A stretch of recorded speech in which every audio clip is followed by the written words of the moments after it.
Welcome back to Supporting Physician Spouses. I'm Kendra. And I'm Katie. We are so glad that you're here today. Let's start, Kendra, with our check-in. We haven't recorded together in a while, so update us. I know it's been about a month, I think is what we determined, and I had a big birthday. I turned 50 last week, so my halfway mark. So sad and exciting at the same time. Then we also got to welcome some med students to the area from TCU and from TCOM, our two med schools here in Fort Worth. So it was a kind of a fun week and a fun day. I get to spend my birthday with med students, and it was just nice to be reminded how exciting all of this really is. And just because this will maybe be of interest to our listeners is that, when we asked how many of them were married, very few. So it looks like either locality-wise, or maybe things are just getting pushed off a little bit later. They all said they wanted to get married and have a partner at some time, but very, very few actually were already in committed relationships at the beginning of med school. So I thought that was pretty interesting. How does that trend from previous years? Is this like a huge drop? I don't know. Oh, okay. I don't have any data on that. I went in expecting more, probably just because, from my husband's experience, he talked about, how a lot of his classmates were married. And so he felt like an outsider because he wasn't married at the beginning of med school. Oh, interesting. I was expecting more, but that's okay. They're going to get partnered at some point, and then we'll be here for them. Yeah, that's awesome. How about you? We're having typical summer memories right now. Today, I was able to go to our ocean and find a sandy beach, which actually isn't really prominent around here. Most are rocky, but it's cute that the second we hit the sand, my youngest is like socks off, shoes off, and just sits there and was like, let's draw circles. So that was really fun. But really big news is that my husband did sign his first job post-residency. So we are so excited, and we'll be staying in the area, and it just feels kind of surreal. We still have the year of residency left. So I guess it's like, yes, we did it. We're so excited. The light's at the end of the tunnel. But it's like, okay, actually, let's get back to earth and do this last year. So, but I'm really, really proud of him. We still have to finish this. Yeah. Well, congratulations. That is such a big deal to have that job, especially at the beginning of the year rather than, 6 months out. So way to go. And I'm sure I would be very jealous, and I'm sure our listeners are too, that you get to stay in the same location that you did residency. And that's one less thing you have to stress about. Like, you can take time moving and finding a place, and no rush. Right. And know the area, know people, and know the schools. Yeah. This hopefully. Oh, not have to change schools. Yeah. Oh, you lucked out. I know. And your husband did good. He picked a great place. Yes. It's a big deal. It is. Well, should we continue on? Okay. Let's do. So if you listened to last week's episode, you know how we ended with a little bit of a cliffhanger. Yeah, maybe it wasn't very nice, but we did it anyway. We were talking about identity and how easy it's to lose, especially during the medical journey. And then, Katie, you shared something that I think was really powerful there at the end. Well, I think that's after you asked a really good question, is what's the identity that maybe I'm not leaning into? So I ended up sharing that I want to be someone who is present, who is accepting of circumstances that they're in, and just content. And not just looking forward to someday, but now, even when things are still hard. Yeah, and I think that's brilliant and something that all of us can relate to, because who couldn't use a little more presence, acceptance, and contentment in their life? So this brings us to today's big question that we're going to explore, and that is, how do we begin to build that future version of ourselves that is present, accepting, and content, the one that we imagine and that we hope for, and the one that we want to become? And how do we kind of bring that in a little bit sooner, so it's not one day out there in the future, it's actually part of who we are today? Yeah, because naming that identity is one thing, but then becoming that person, becoming her, is something entirely different. Absolutely. So today we're going to give you a roadmap to becoming that version of you. And this framework comes from James Clear's book, Atomic Habits. And he says that there are 3 layers of behavior change. And the first is identity. That's knowing who your future self is. And then the second is process. That is knowing what she believes and what she does every day. So it's like the thing that you do. And then the third step, or the third layer, is outcome. And this is, as you consistently do the process and adopt those beliefs and those habits, then you become her. And the result is, or the outcome is, you are now that person that you identified as your future self. If we were looking at the book, you would see that in the center is a small circle that is your identity. And then there's a larger circle that is the process. And then the outer circle is your outcome. That's interesting, because I think so much of us start with a new goal of like, what do I want to achieve? Yes. Rather than starting with, who do I want to become? And to realize that that's like the core center, but it's not really where a lot of our focus ends up being with our like tasks and, habits, but it has to be there. That's really interesting. Yeah, we usually do start backwards. We'll use weight loss because that's just like the easiest one to think of. It's like, I'm going to lose 50 pounds. And then you work on the process without really giving yourself any type of consideration for who is that person going to be in the future. It's like, I'll be 50 pounds less, but that isn't really an identity. Yeah, like who cares? An identity is like right. Your identity isn't the outcome. It's something completely different. That's good. Okay. So there are clues to who your future self will be. And those clues really are the desires that you feel or possess, even the ones that you kind of smush down a little bit because you're like, not now, this can't be. Your desires are really like little breadcrumbs that lead you to that version of you that you are meant to be. I recently read a book called Big Magic, and I don't remember the author, but she talks about how Elizabeth Gilbert. Oh, she's like a really fun writer. I like her. She is. Her narrative and her voice is fun. Have you read the book? Yes. Okay. I loved her idea that sometimes there are just ideas in the universe, and if you don't grab hold onto them, someone else will. And she's had concrete examples of how she had the specific idea to write a specific book with a specific plot line that she ended up not, really grasping onto. But she met someone 10 years later who wrote the same book, like the same idea. So I think this idea of desires is so interesting, that they're just kind of this phenomenon that if you don't take on to your desire, someone else will. Yeah. But we talked about this last time about how easy it is to forget how to heed to our desires, how to be awoken unto them, respond to them. And one of my challenges is that I want to do everything big. And I don't honor that I can hold on to a desire in small ways, and that is meaningful and that matters, and that's kind of stoking like my kindling. Yeah, it really is kindling for that fire. And you're right, we did talk about it in an earlier episode. I want to go back to that concept, though, in Elizabeth Gilbert's book, Big Magic, because I think too many of us think that if we have something, and let's say, like in her case, she didn't write that book and somebody else did, that wasn't the end of her receiving little desires. So I don't want anyone to walk away thinking there's only so many and somebody's going to snatch them all up if I don't do it right away, because that creates that scarcity mindset that there's only a limited supply.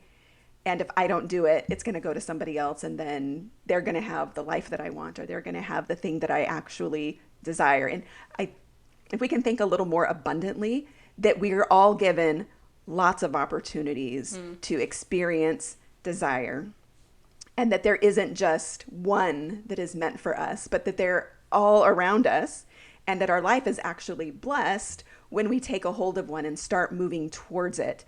And it can be in a small way. It's not the thing that is going to give you what you want, but it's the process to get there. And so following the process to fulfill that desire is really where the magic is. It's not the book that was created. Yeah. And so there is enough for everybody to go around. So don't be concerned that if you miss it, you've missed the boat and that it's all over and you'll never get it again. There are always things that will come into your mind and into your heart that you'll want to act on. And maybe the timing isn't right.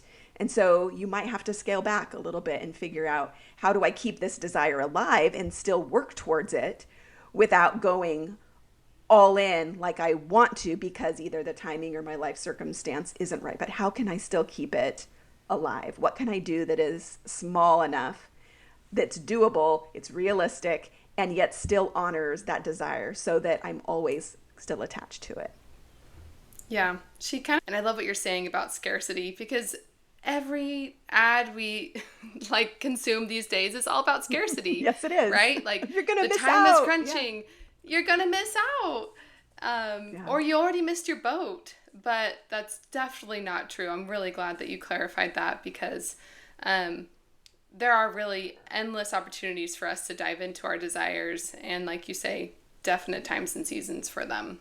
Yeah, so I think this will be a timely example. So here we are, it's 2025, Katie and I, we have a podcast, but this as a desire that started back in 2011.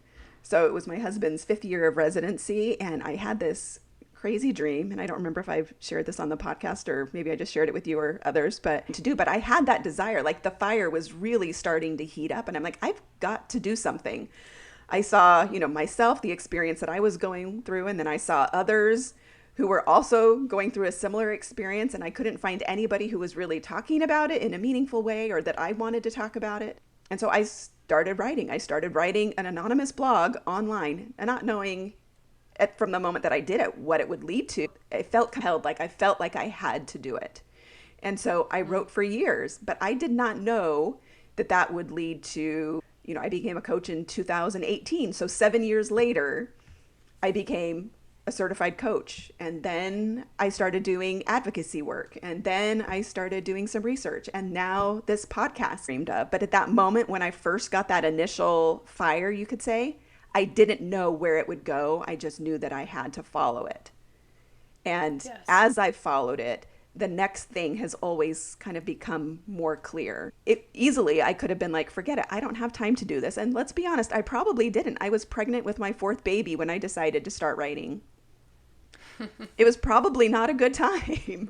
But at the same time, it probably kept me alive and sane also, having that outlet and having that connection with creativity and with doing something that was outside of what I normally and typically had been doing. I got to think in different ways. I got to connect with people in different ways. And then that has just grown line upon line since then.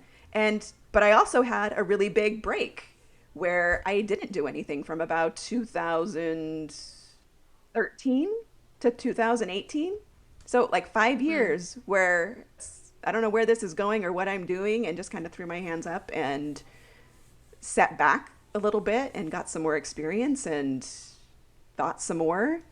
That little fire came back and said, this is what you're supposed to do. And I thought, okay, well, the timing is certainly much better now. So it was just a really interesting way that all unfolded.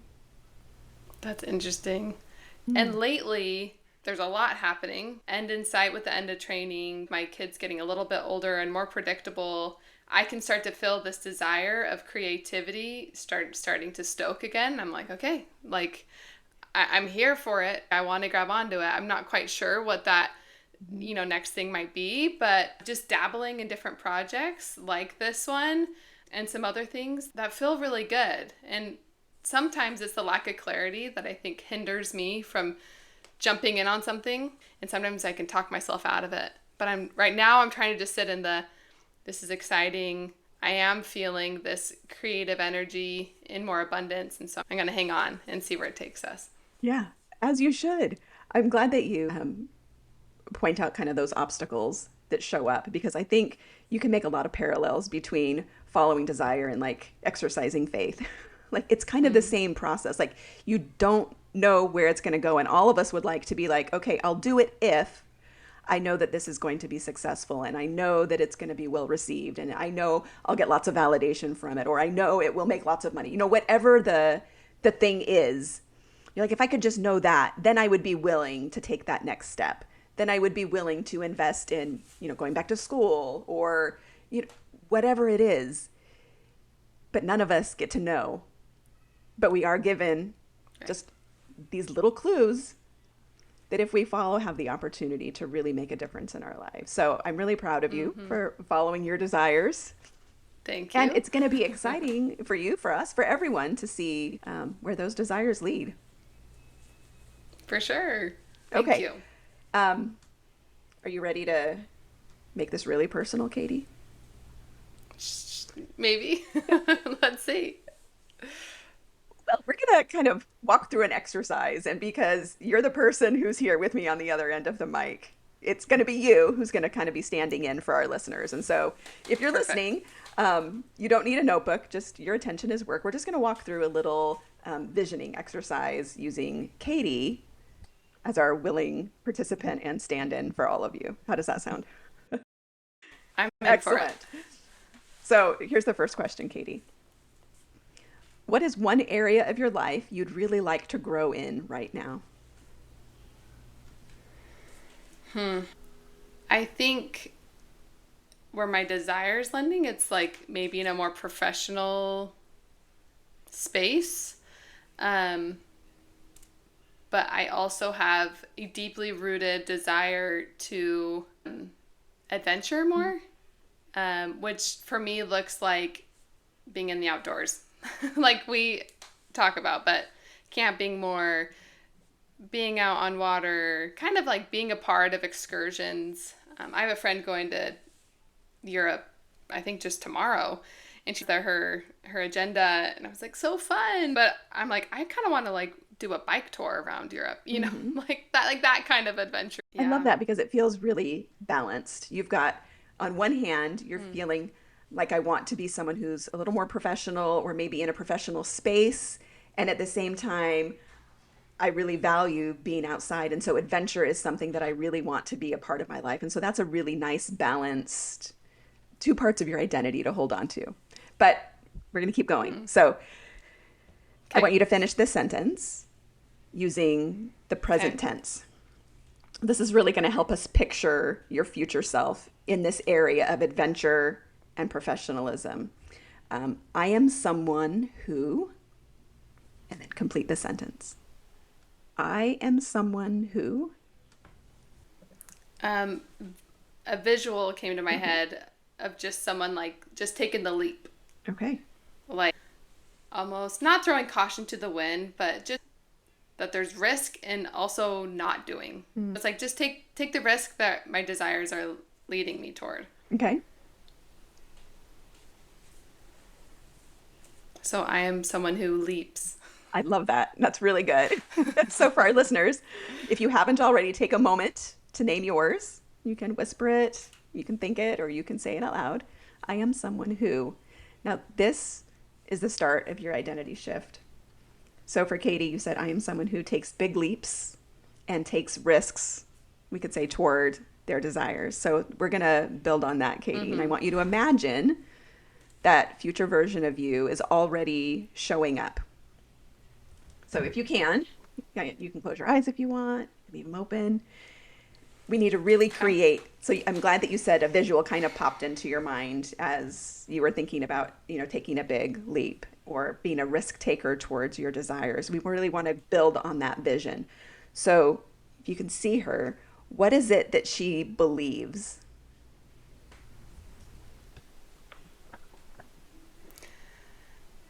I do want to just say to the listeners that I I have a lot of resistance in my body to do exercises like this. That's good. There's there's definitely part of me that's like, no, this is not safe. This is not your normal. So just want to validate if you're feeling that way. But back to It's the very kind of exercise. you to Like, be let's get thinking more about our excited here. listeners that way. This is Katie for you. She's also very compassionate and she's so brave. So we should also give Katie a big round of applause for doing this live. Okay. Okay, let's see. What was the Yeah. question again? So, What does she yes, I want you to believe? imagine her. So that's who you want to be. That Okay. is the identity you want. What is it that she believes? Um, she believes that she is making an impact. What like these choices to adventure are changing family culture and then maybe posterity down the line, or these leaps to takes are making an impact and make a big change in the world. Okay, I'm going to just kind of rephrase it so it's like a belief. So Katie Okay. believes that she has a legacy to live, or Katie believes Mm, that the work she does impacts others for good. yes. Okay, is there anything else in there? What are some beliefs that she has? Katie believes like there's so much to experience in this world. Like just like the world's a gift. Mm, And she believes that leaning into life more fully is like that gift in return. I love these.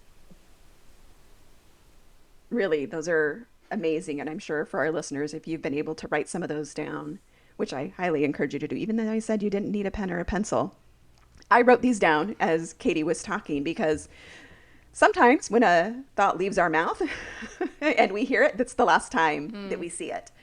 So I'm going to go over these again. And the first one, I didn't get it exactly, but Katie believes that what she does leaves an impact, and it's a positive impact. It's a legacy, that her talents are meant to bless herself and others, that the world is a gift, and that when she leans in to her desires, that she's given gifts in return.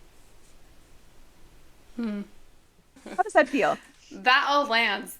That feels so good. Okay. Now we can kind of talk about the process piece. So this is that second ring, this kind of not the outcome, it's not the identity, but it's the pathway that connects those two things together. So, Katie, your future version of herself, what does she do each day that helps her become this? Where she's leaving a legacy and making an impact, where her talents are used for good and are a blessing to her and others, where she experiences the world as a gift. What is she doing each day that helps her feel that? The first very small thing that comes to mind is she plans. Okay. So I'm using my time wisely, right? Because there is still just normal grounded life of carpool and um, mouths to feed. With planning and seeing what is kind of exciting that I can be doing, I'll use those pockets of time for things that are fueling to me. So tell me, what does that planning look like? So again, this is part of really creating that tangible process, because planning is kind of a vague. Let's talk about what it is that's getting planned. What is it that you're putting on the calendar that's going to be the process that delivers you here? I think blocking out time for work, planning next 5 places I want to go adventure with my family, and plugging in, when is dad free, when is he not, what can I do alone, what can I do with the kids, and then front loading the kids with being excited about where we might go. So doing enough research and education on it so that I can teach them about it, so they're like, I can't wait to go to this new place. Yeah. Do you see the difference between what you were able, like when you started Yeah, with just planning and then when you get really more planning. specific? It's like, okay, this is how I'm going to do it. I'm actually going to block off time. And because a lot of Mm-hmm. times what people will do is when they sit down to plan is they put all of the things in the calendar and then they try to figure out what's left so that they can act on their desires. And anybody Yeah. who has a family knows that is not generally the best way to make sure the things that are important to you happen. You can't save them for the end. I think we're all probably familiar with that one object lesson where somebody's got the big vase and then they have some rocks and some pebbles and some sand and they're like, well, how can we fit all of this in? And if you put the rocks in first, no, it's probably the other way around, isn't it? The The sand sand first. first. I can't even remember my own object lesson that I'm trying to remember. But I there's love like it. one way that everything fits, and the other way nothing fits. At least nothing that is Yes. really important to you. And so it's really easy, and I've totally been guilty of this. So this is like self-confession time where you're just so busy doing all of the things that you just don't have time for the desire. Like it may come in, you may have an idea, and then it goes right out because all of the obstacles present Mm-hmm. themselves. Not the right time. I don't have, maybe it's money, maybe it's an issue of that. I don't have a sitter. All of the things that make it impossible come up, and you just go, I'm not going to deal with that. Maybe one day when I have time, then this will Mm-hmm. magically reappear. And maybe it will. But what I'd like for Right. you and for everybody to consider is how can I make space to keep that desire alive? And I will share an example here. Like with this podcast, Katie, are we trying to fit this in after everything else is done? No, No. So, not after. yeah, Amongst it. amongst it, exactly. But I know as soon as we're done recording this and after we, press done recording, you and I are going to have a conversation about, okay, when are we meeting next? We're Mm-hmm. not going to leave it to, oh, when we both have time, because we know that that's not likely, that we'll both have availability sometime in the future if we don't decide. Without planning ahead. Right. So we're going to decide ahead of time that it's important to us and that we want to do this. And this matches both of our desires. And that's what we're going to do. So for you and for everybody else, whatever that desire is that is coming to you, where does it live? It has to have a home. It has to have a time and a place on your calendar to execute. These are like your little babies. You want to take care of them. You Mm-hmm. want to nurture them. You want to keep them well so that maybe, I don't know what your desire is going to turn into, but you have to be ready and doing the work now, taking care of it, feeding it, giving it all of the things that it needs, attention is what's going to make it ready. Yeah, I will say, just with this idea of it being a tiny baby, in efforts for me to tap more into my creativity, I started to fill a poor habit, maybe not the wisest habit, of just using nighttime hours for just scrolling social media. But instead, I put that aside. I was watercoloring. I don't really paint, but I just chose to watercolor like an apple, just doing some easy still life. And that tiny space that I allowed myself was so filling that has snowballed into the creation of a beautiful friendship with Kendra, and also this podcast, and also, maybe greater things in the future. So small things almost matter the most as we are beginning. Yeah, I love that because that watercolor, it wasn't about the apple. No. Yeah, not even close. But you had to do that to get to the next part. And listeners, we'll have to share a picture of your apple because it was really good too. And I want to say that I think this So this kind. ties back to, oh, it'll be our episode, 2 episodes before this. We will have talked about spiritual self-care. And so what Katie mentioned as Mm. far as her practice of sitting down and watercoloring a still of an apple, that is a spiritual practice.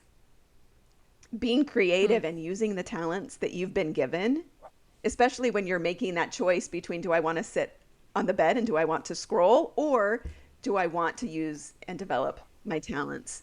And which one of those feeds your soul and how do those feel, and being able to evaluate. Yes, are there going to be times that you choose to scroll? Yes. But if you spent your whole life pushing off Yeah. your desires and scrolling and never picking up the watercolor pen, you will have missed out on that moment where you get to experience that stillness, and that process of being engaged in something is in a creative pursuit, which I believe are divine pursuits. Creating something that didn't Mm-hmm. exist before is how everything on this earth was formed. Yeah. Amen. So beautiful. Okay, let's recap just for everyone listening. Also, this process that you can do for yourself. So, what does your future self believe? What does she do every day? And then what's one small vote that you can cast today for that version of you? This is where it gets exciting because your identity and your habits are intertwined. And what you do reinforces who you believe that you are.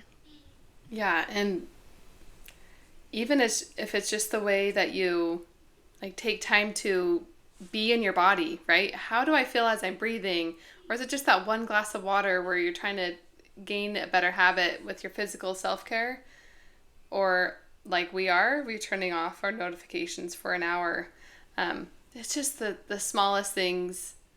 We have to have like faith and belief that those build to this greater identity that we're working Yeah. toward. And trust that working on one area with intention is going to spill over into the rest of your life. And sometimes I tell people that and they're like, I don't know how that's going to really, I don't know how that's really going to work, but I promise you it does. Everything is connected. And your emotional steadiness may ripple into your marriage. Your confidence may ripple into your parenting. Like you don't have to fix everything that you think is going wrong in your life to move towards wholeness. And again, when you move towards that desire, what spills out is quite lovely. Yeah, I like what you're saying here because it does feel tempting to just know that you want to change 10 things about yourself. Yeah. 10 maybe habits that you're like, I don't know how I got here, but I don't want to do this anymore. But what we are inviting you is just to pick that one area, that one identity shift, that one behavior. Yeah, starting small. You're going to see this theme come up in our next episode also as we talk about how to take these, moving from identity processes to outcome, how we can really get those to work together by making small adjustments that maybe don't take any more time or energy than you're already giving to something else, but that are done in a different way and done consistently, that will change things over time for you. This episode is just really about trust, right? Trusting in ourselves, trusting in our own desires, trusting that what your heart is telling you matters and that it's true, and that your vision is worth holding on to, and that your future self is already cheering you on. I love that idea of our future self is reflecting back on us and guiding us. Yeah, I love that too. And we want to cheer you on also. So we would love to hear from you. Who do you want to be at the end of this season? What's one area of your life you're ready to grow into? And what's the very first small step? Please send us a message on Instagram. We've been sharing things that we've been hearing from other followers and listeners, but you'll find us on Instagram at Supporting Physician Spouses, or you can email us at hello@supportingphysicianspouses.com. If this episode gave you a little nudge or some encouragement, leave us a review and share it with a friend who needs it too. Because next week, we're diving into practical tools like habit stacking, rituals, and rhythms that make these identity shifts sustainable. This is the fun stuff. I've loved this practice, so you don't want to miss out. Until then, be kind to yourself, who you are now, and hold on to that future vision. You're not as far away from her as you think you may be. All right, we'll see you next time. Bye.